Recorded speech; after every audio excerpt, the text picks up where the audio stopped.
അതിവേഗ റെയിൽ പദ്ധതിയിൽ ഔദ്യോഗിക അറിയിപ്പ് ലഭിച്ചില്ലെന്ന് സംസ്ഥാന സർക്കാർ. മാധ്യമങ്ങളിലൂടെയാണ് പദ്ധതിയെക്കുറിച്ച് അറിഞ്ഞതെന്ന് സംസ്ഥാനത്തെ റെയിൽവേയുടെ ചുമതലയുള്ള മന്ത്രി വി അബ്ദുറഹ്മാൻ പ്രതികരിച്ചു.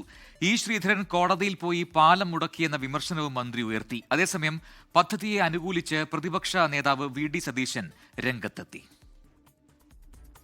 കേന്ദ്ര റെയിൽവേ മന്ത്രി അശ്വിനി വൈഷ്ണവുമായി നടത്തിയ കൂടിക്കാഴ്ചയിലാണ് വിശദ പദ്ധതി റിപ്പോർട്ട് തയ്യാറാക്കാൻ ആവശ്യപ്പെട്ടതെന്നായിരുന്നു ഇ ശ്രീധരന്റെ പ്രതികരണം.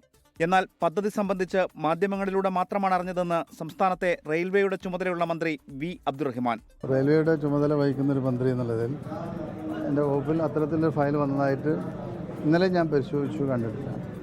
ഇപ്പോൾ ഡൽഹി മെട്രോയാണ് ആ വർക്ക് ഏൽപ്പിച്ച് DPR ഉണ്ടാക്കാൻ എന്നുള്ളതാണ് നിങ്ങളുടെ വാർത്തകളിൽ നിന്ന് മനസ്സിലായത്. ഭാരതപ്പുഴയ്ക്ക് കുറുകെ പാലം വരുന്നതിനെ എതിർത്തയാളാണ് ഇ ശ്രീധരനെന്നും മന്ത്രിയുടെ വിമർശനം. ബഹുമാനപ്പെട്ട ശ്രീധരൻ സാർ തവന്നൂരിൽ ഒരു പുതിയ പാലം നിർമ്മിക്കാൻ എല്ലാ സംവിധാനങ്ങളും നടന്നു. അതിനെതിരെ കോടതിയിൽ പോയ ആൾ കൂടിയാണ്. അപ്പോൾ അത്തരത്തിലുള്ള കാര്യങ്ങളിൽ നിന്ന് അദ്ദേഹം ഒന്ന് വിട്ടുനിന്ന് നാട്ടിന് ഗുണകരമായിട്ടുള്ള കാര്യങ്ങൾ ചെയ്യുമ്പോൾ അതിൻ്റെ കൂടെ നിൽക്കണം എന്നുള്ളതാണ്. അതിവേഗ റെയിൽ സംബന്ധിച്ച് വ്യക്തമായ നിർദ്ദേശം സർക്കാരിന് മുന്നിൽ വന്നിട്ടില്ലെന്നാണ് മന്ത്രി കെ രാജന്റെ പ്രതികരണം.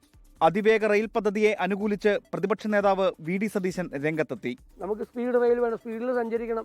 കേരളത്തിന്റെ അടിസ്ഥാന സൗകര്യ വികസനം കേരളത്തിൽ ഉണ്ടാകണം. അതിനൊന്നും നമ്മളെതിരല്ല.